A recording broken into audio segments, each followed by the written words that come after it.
Hello and welcome to Referendum TV. Today I'm joined by MSP and Cabinet Secretary for Training, Youth and Women's Employment and would-be Deputy Leader of the SNP, MSP Angela Constance. How are you doing? I'm doing very well, thank you. Yeah. Thank you for the invitation. I'm very excited about appearing on RefTV. Broadcasting Scotland, we're changing our name to. That'll be the official launch will be on not Burns Night, it'll be St Andrew's Night. Good. So not too far away, we need to get organised for that. So you've thrown your hat into the ring against Keith Brown and Stuart Hosey, and for the role of Deputy Leader of the SNP, currently occupied by Nicola. Those are big kit and heels. I'm actually going to check your shoes to be very honest. Those are big kit and heels to follow. Absolutely. And I have a huge regard and respect for both Keith Brown and Stuart Hosey. I consider them friends. They're certainly close, talented colleagues of mine. I thought very carefully about putting my hat in the ring for the position of Deputy Leader of the Scottish National Party, and you're absolutely right. Nicola's a legend, she's phenomenal and a big act to follow. I'm being very clear that this election is about becoming the next leader, the next Deputy Leader of the SNP, and that I'm not putting myself forward to become Deputy First Minister. That's an appointed position. It's up to the next First Minister who becomes Deputy First Minister and who sits around the Cabinet. And I'm very clear about the distinction that this election, for me, first and foremost, is about how we continue the campaign for independence and how we continue that campaign for independence head, heart and soul. And what I want to bring to the post of Deputy Leader of the SNP is a very unrelenting focus on independence, but also to the membership of the party. I want to protect the voice of the rank and file, and I want to work really closely, I want to work hand in glove with the wider Yes movement. Let's come on to that for a wee second, because I think at last count there was 50,000 new members. So effectively, you've trebled the size of the party since 3 weeks ago, or 2 weeks ago and 6 days ago. How do you harness that energy? What do you do with it? And that's, will be a central point of the debate about who should become the next Deputy Leader of the SNP. I'm very clear that tens of thousands of new members have joined the SNP to continue that campaign for independence. And yes, we lost the referendum, we have to accept that. But we do live in a democracy, and in a democracy you've got the right to campaign for what you believe in. And these new members will reinvigorate the SNP and will give us an enormous opportunity as we move forward in the continued campaign for independence. So there are some things that I would like to see the party address. I'm very clear that all new members should start on an equal footing. I've written to SNP HQ saying that we have to ensure that all these new members get a vote in this election, because in this election about the Deputy Leader post will very much set the tone and set the direction of the party in the years to become. And I also, want to ensure that the SNP has always been a democratic party, a party I love, a party I'm very proud of, but we need to continue to, democratise our party, value the voice of rank and file members, and ensure that decision making, whether it's over campaign tactics or policy, that comes from the grassroots. So you're up against Stuart and Keith. What's your manifesto, if you like? What would you campaign on? Well, what I'm not going to do, because they're both friends and colleagues, it's for other people to draw distinctions between the three of us. I just won't play that game that the media often want candidates to do. Tell us what's different about you compared to your colleagues, or tell us what's better about you compared to your colleagues. And I'm not interested in playing that media game.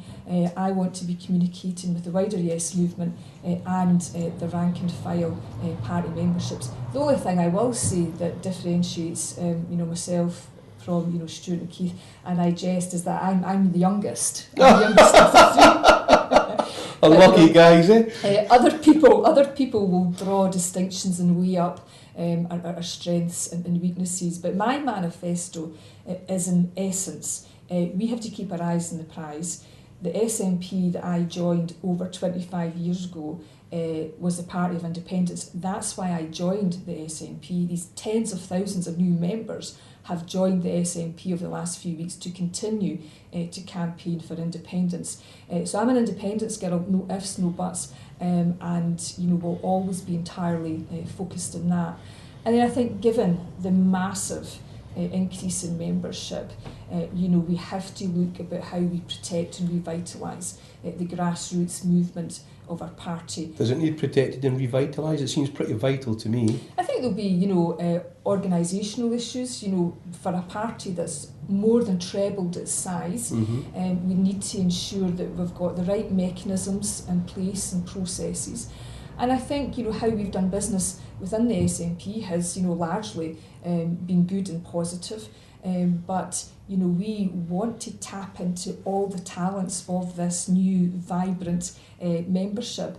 And that's why I'm focused on being Deputy Leader of the SNP and not Deputy First Minister. Because the thing about the referendum, the referendum changed politics in Scotland and has changed politics in Scotland for forever. Can you see why? Why do you think that's the case? Actually, what the referendum has done is that it's turned upside down that inward world of party politics. Right. And this is something that I believe the SNP has to really think about, collaboratively in conjunction with all our members. We're now a mass membership party, so we need Third to ensure... in the UK. Yeah. And pressing the Tories quite closely, I think. Yeah. So we need to ensure that mass membership also translates into a party of mass participation. But what the referendum done was, turned on its head that old world, that inward-looking world of party politics, and the SNP has to respond to that. And I'm glad that world of inward party politics has been challenged. Are you saying that in terms of, obviously I've just been speaking to Alan Bissett, and he had a key role in the campaign, as did a lot of the indie groups, which were actually out with the SNP structure. Yeah. Is that what you're talking about? Yes, I mean the wider Yes movement we had, Women for Independence, Labour for Independence, the National Collective, Business for Scotland, Radical Independence, a huge list of vibrant organisations who made a huge contribution to that grassroots campaign. And we do have to remember that although we're hugely disappointed at the final referendum result, actually it was much closer than anticipated, a month or so before the election, or certainly a year before the referendum. I mean, at one point, the polls were consistently showing, 70-30. So we should recognise, while we're all hugely disappointed, actually we've done very well at getting to that 45%. And I want the SNP to continue to work collaboratively, closely with that wider movement. I believe the SNP has a duty to lead the independence campaign, but it must not monopolise it. So we have to find new ways to work with that wider movement, again, tapping into all the energy, tapping into the democracy of it, and tapping into, all the talents of these many, many talented individuals that made a massive contribution. We had some wonderful people in here recently. We had Jim Sillars, Jonathan Shafi, we had Colin Fox, and they represent a part of the Yes movement. Again, Alan Bissett and Professor Robertson and Joe Goldblatt. There's been a lot of different people come in. How you say not to monopolise, but yet by dint of having 75,000 members and the bulk of the MSPs, you have a monopolising position. So how can you, the next big challenge, for example, would be the May election, the general election. How can you utilise these resources in the wider Yes movement and the new members to effectively push the case for independence? Well, first and foremost, all of our members, old and new, need to be involved in a discussion about our political campaign, about our strategy and how we organise ourselves for the 2015 general election. If there's one thing I learned from the referendum, this is no longer about parties and politicians. This is about people, and we need to involve our people in decision making at every level of the party. So there are a number of ideas about how we organise ourselves for the 2015 general election, which will be like no other general election. And I think, you know, there's a time for us to be trying some new ideas and new arrangements.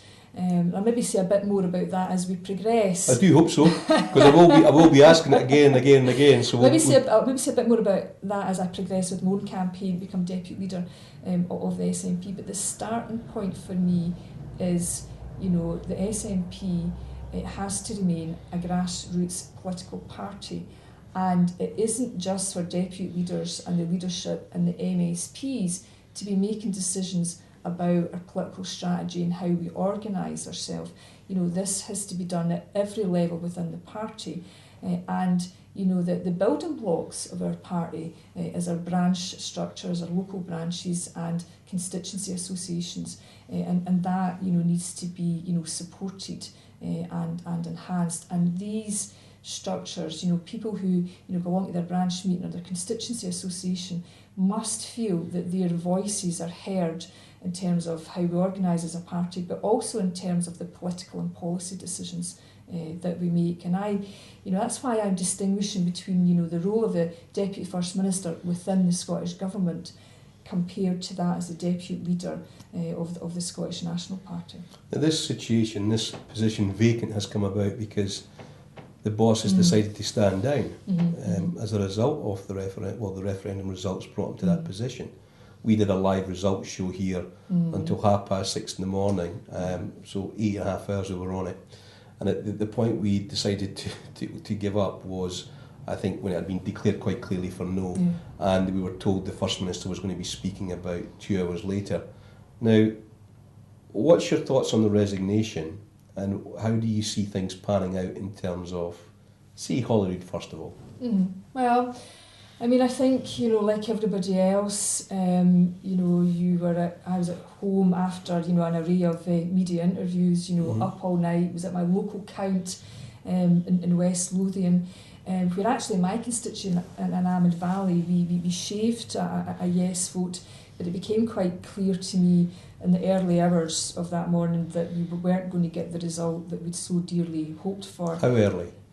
For me, you know, there's often something about politics that isn't scientific. It's your gut, and I can't explain it. But I think not long after midnight, I just had a feeling that this wasn't going to work out at all on this occasion. And it's nothing scientific. It's just a gut instinct thing.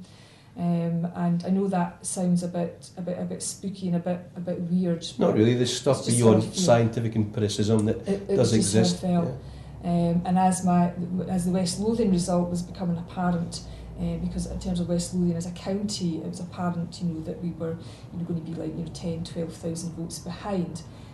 Although in my own constituency, you know, the vote was much closer.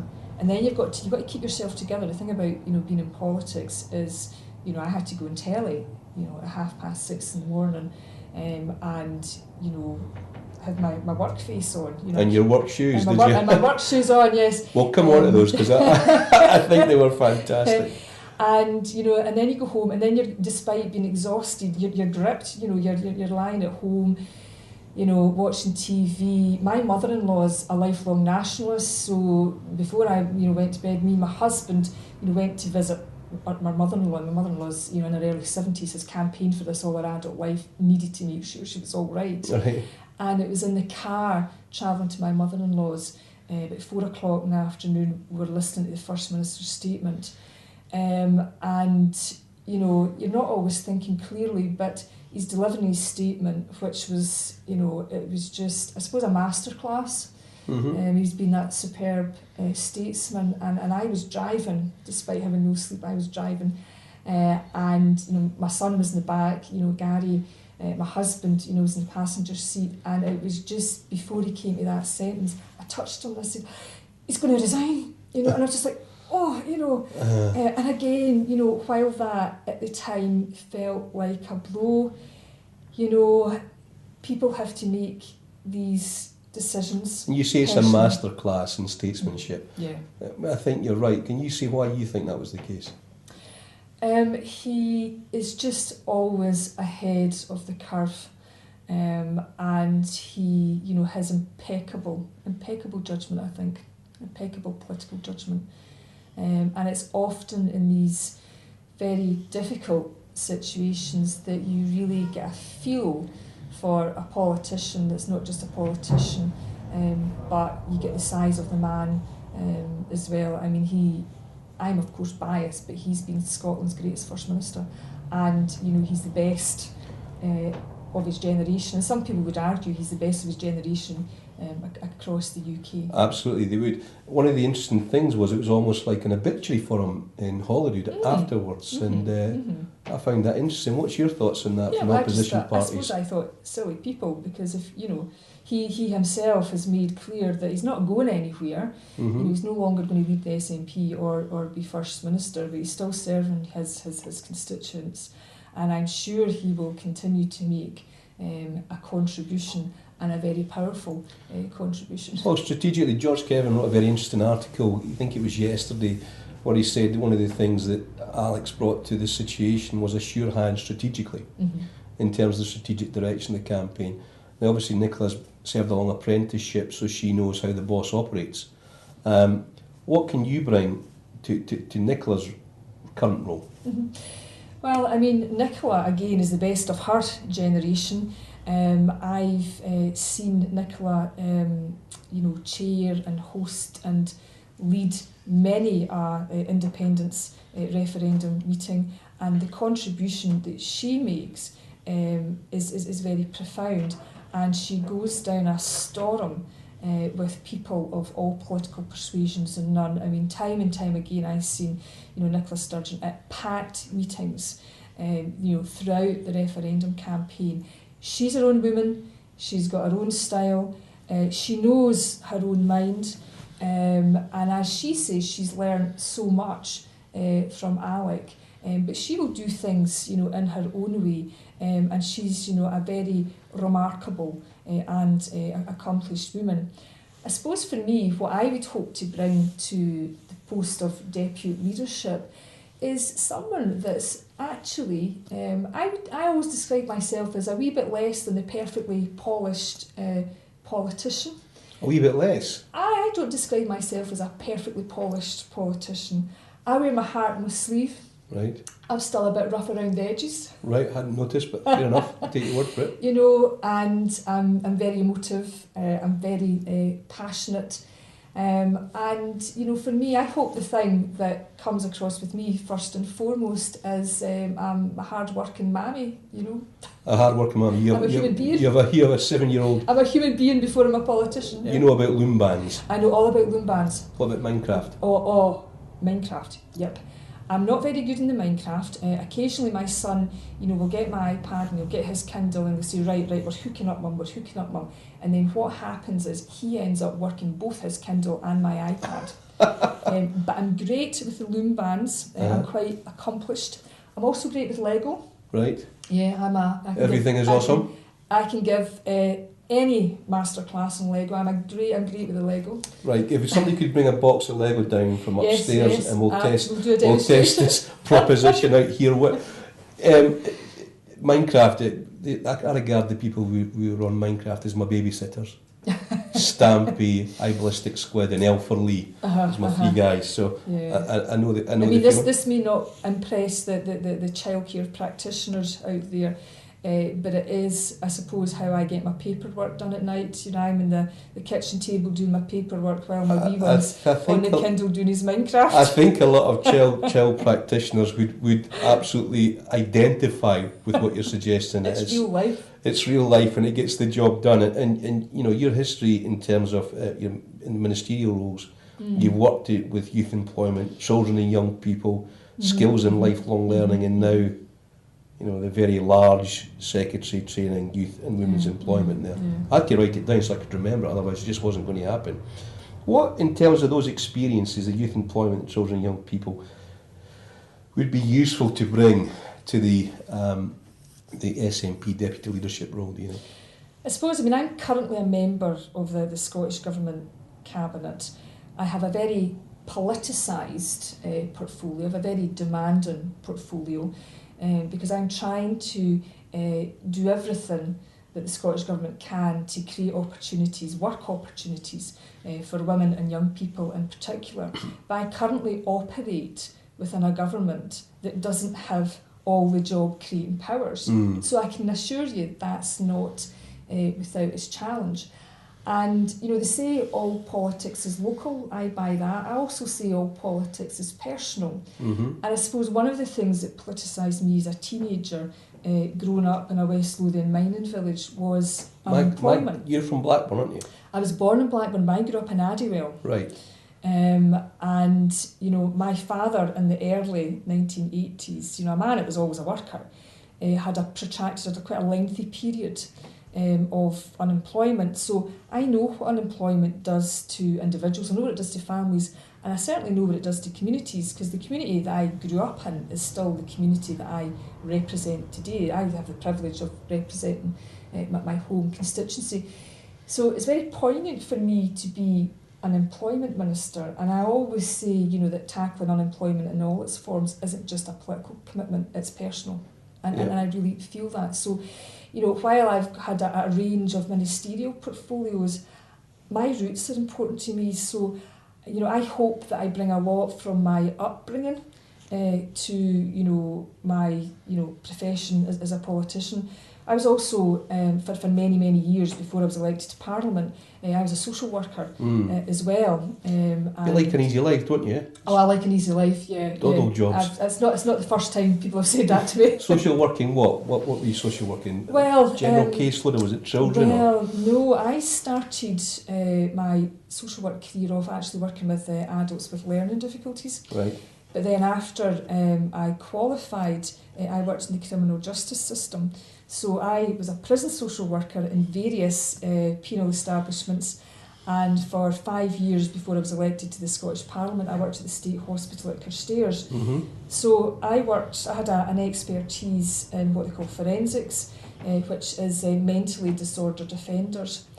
But a lot of my work I would be rubbing up with, working with families, and of course when you work with offenders, there are often issues about child protection and child safety. Yeah. So I had a very demanding professional career before I became a full-time politician. Yeah, because it involves sometimes taking kids out of particular environments, and that can get quite incendiary. Yeah, I mean, I was a mental health officer, so sometimes, my day-to-day work involved going to court to section people.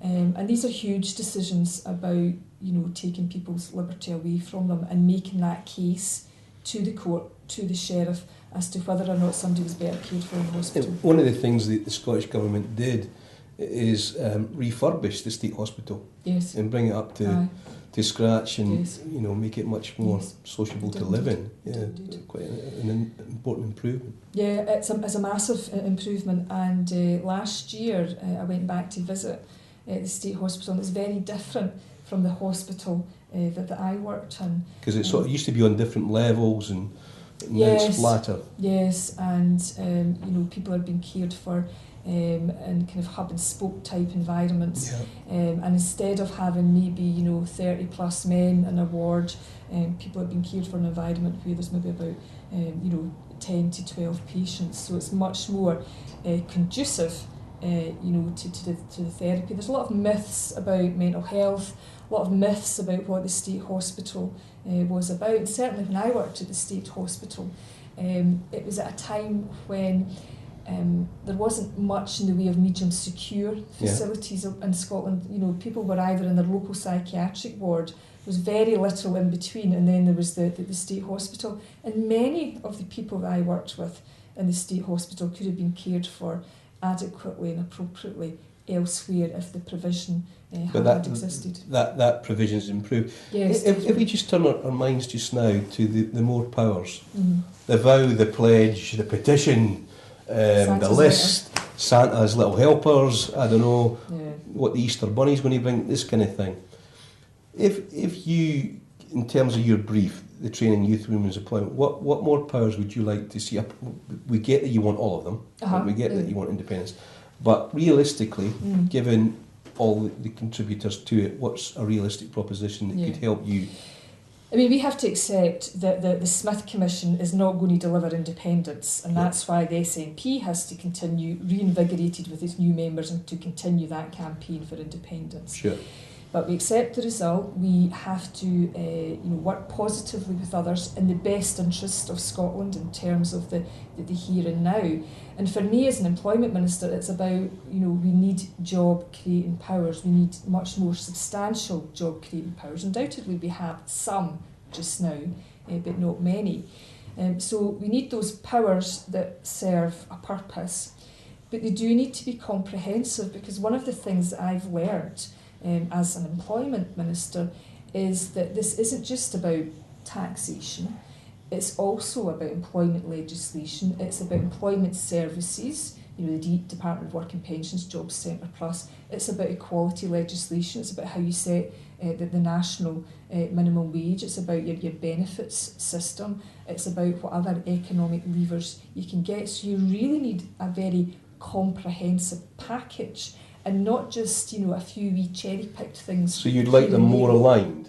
You'd like where the responsibility and the authority lie, you'd like them more aligned? Because I was speaking to James Aitken about this. He's a sort of fiscal taxation expert. He was reckoning we have a sixth of the taxation power, 4 out of 25, and sometimes the territory they relate to is the UK rather than just Scotland. Yeah, and it's about being able to ensure that you're not just getting a few crumbs, a few powers that in because there are very few things that make a huge difference in isolation. Sure. And I've learned that a lot, because I've got responsibilities over training, skills, worked very closely with Mike Russell in terms of our education services, but we're very limited in terms of welfare powers, our economy, employment law, and employment services, and we need to have all the bits of the jigsaw in the right place. James reckoned that you'd get Calman, the original proposals in Calman that would come through, and they're due to hit in 15-16. Would that be enough? Absolutely not, because those proposals give us control over 16% of our revenues. When you looked at some of what was on offer from the no parties, that varied between us having control of 20% of our revenues up to 30% of our revenues.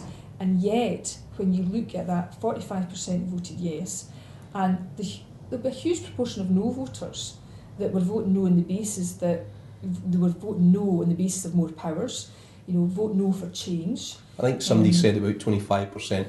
Then Ailsa Stevenson sort of undermined that a little bit with her research findings, but certainly a significant number. I think if you look at Scottish social attitude surveys and the most recent panel-based survey that came out in early October, you consistently get between 65 and 70% of the Scottish population saying, yep, we should control pensions, yep, we should control welfare, yes, we should control all our taxation, and yes, we should control oil and gas revenues. Now that's a substantial package, which I certainly believe there's overwhelming democratic support for in Scotland. So, people like me will want to set the bar high in terms of what we hope to achieve out of the Smith Commission. So will you make an independent submission to the Smith? Well, the Scottish Government will make a submission to the Smith Commission, and I think that's actually tomorrow.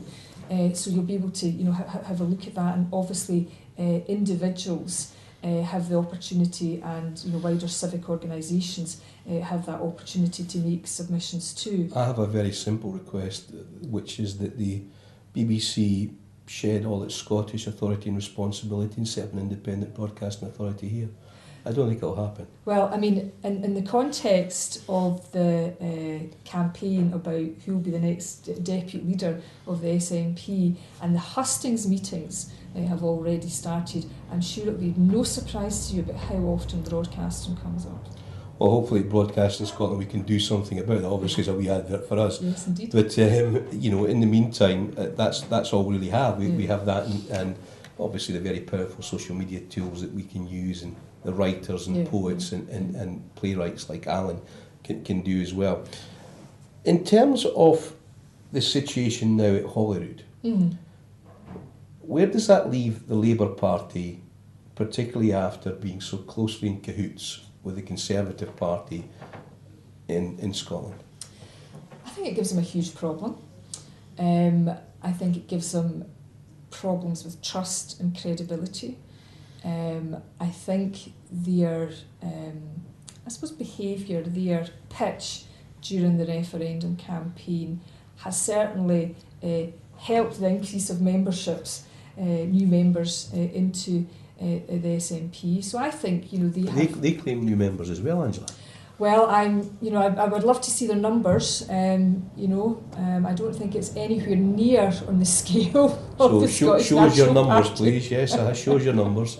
But for me, and this is where I maybe differ a bit as a politician, I always want to be far more focused on what I do and on what we do as a party.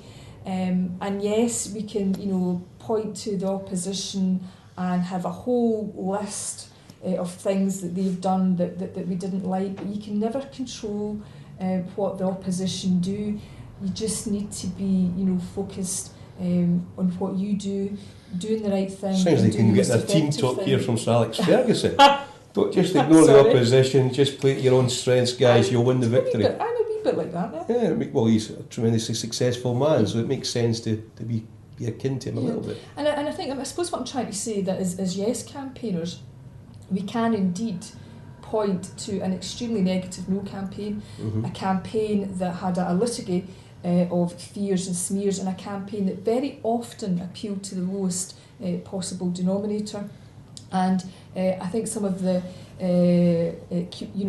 the way in which people communicate with, say, the Polish community, and I think in many cases people were frightened and they vote no. We had QC Jonathan Mitchell in here, and he had cases that had been brought to his attention in Edinburgh North where certain people had been frightened about potentially being deported. And I suppose what I'm saying is, while we can legitimately point to a campaign based on fears and smears, ultimately all we can change going forward to the future is how we next time win. And that's why we always have to be campaigning first and foremost on independence. We've got to continue the campaign for independence. Now is not the time for us to take our foot off the gas. But I think there's things about the referendum campaign we need to learn from. We need to learn from, why, despite having the poorest pension in Europe, that we couldn't convince more pensioners to vote yes. Professor Robertson had a theory on that, and I don't know if you share it. Let me hear it. Well, obviously he thought the BBC was biased, and particularly demonising the First Minister, which we will come back to because I have a real interest in that. But what he reckoned was the history syllabus had a lot of responsibility. So what he reckoned is a lot of how people were taught. They were taught British imperial history was as much to blame as BBC bias, particularly with the age profile and the demographic they voted for, or is alleged to have voted for no. For me, we can always point to things like that, to the media coverage, to the syllabus in schools. We can point to the fears and smears. We can't, our focus has to be on what can we do differently to overcome the obstacles that we now know that we'll have to face. And our focus should be on ourselves. We can never, I think we can beat ourselves up a bit too much, and we can focus a bit too much on the opposition. We have to be realistic about the opposition, and one thing I learned in politics a long time ago is you must never underestimate your opponent. I think one of the reasons I'm an MSP is because the local Labour Party underestimated me, and you must never underestimate your opponents. But the focus of your energy has to be on what you do. And yes, politics, you've got to be fleet of foot. I never knew this was going to happen, that we'd drift into Sir Alex Ferguson and now Son 2. I've never been compared to Sir Alex Ferguson. Well, I'm going to compare you to Son 2 now. I mean, he basically says you've got to know your enemy. Very well saying never underestimate them, but you've got to know what they're about too. And you see overcoming the obstacles that we now know that will be put in our way. What are they? Well, I think there's things about the referendum campaign we need to learn, and we need to learn quickly. And it's not about blame, because that's pointless. I'm so not into that. But I want to really capture that experience so that we're better prepared next time to win. And for me, it does come down, for me it always comes down to people and to some fundamentals. You know, why couldn't we convince more older people, to vote yes? We've got one of the worst pensions in Europe. We had a very positive prospectus in terms of what we've achieved for older people under the limited powers of devolution, and what we could have achieved in terms of improved and protected pensions. We have to be asking ourselves some very hard questions. While organisations like Women for Independence were remarkable, and there was a movement in the number of women that voted yes, but at the end of the day we still didn't convince enough. And sadly, we didn't convince enough Scots who, were not born in Scotland. We didn't convince enough of those new Scots. And while we can point to the fears and smears, we have to think about, what could we have done differently? Because what was the No campaign going to be anything other than fears or smears? Can I characterise it? Because obviously I'm just on the back of a talk with Alan Bissett, and it was kind of between identity on one level, which is what the No campaign often plugged into, that Alan was saying he would discuss with somebody, but they would eventually get down to the position, but no, I'm British, yeah, I don't want to discuss it anymore. Yeah. Whereas the Yes campaign was very much in the business of selling aspiration, social democracy, social progress. So given those two broad selves, when you're talking to the older demographic, how do you persuade them? Yeah, and I mean, this is where we need to be learning from each other. I know some of the things that worked well in my constituency. I mean, we went into sheltered housing complexes, had little coffee mornings. We were really put through our paces, because not only would you have the tenants and residents from the sheltered housing complex, you would have quite often care workers, and then if you had visiting relatives, either who lived in Scotland or from abroad, and you'd be really put through your paces, and there was none of this, polite cheering of a meeting. You were just fired with question after question after question. Now, I think that worked well in my constituency, but it won't necessarily, that sounds like a small, simplistic thing, but there are, we'll need an array of tools. Well, one of those big tools is social media, which Yes Digital did very well. And, it is interesting that it tends to be more younger people, I suppose by that, people that are non-retired, that are accessing social media. And while a lot of work is going on, to get more people, and older people in particular, participating in the digital revolution, I think we've still got work to do there. Absolutely. I'm aware of the time, and only got a couple of minutes left, so I'd just like you to turn maybe to pay tribute to Alex, because I think we touched on it, but I think given the opportunity that has arisen, maybe if you can say something towards that, and towards Alex as well, as the statesman that he is. Yeah, I just think he's quite simply been phenomenal. I've certainly learned masses from him, by attending cabinet meetings. He likes people to do a good job, rightly so. I've become an expert in things like labour market statistics, quite often because of how he would question me at Cabinet about the statistics. And his contribution to Scottish politics is absolutely massive. Massive. Okay, and now, if you will, your final pitch, not your final pitch ever, but your final pitch on this programme today for your role as Deputy Leader of the Scottish National Party with 75,000 members and growing. Yeah. Well, this election to become the next Deputy Leader of the Scottish National Party, for me, first and foremost, is about how we continue the campaign for independence, and how we continue that campaign head, heart and soul.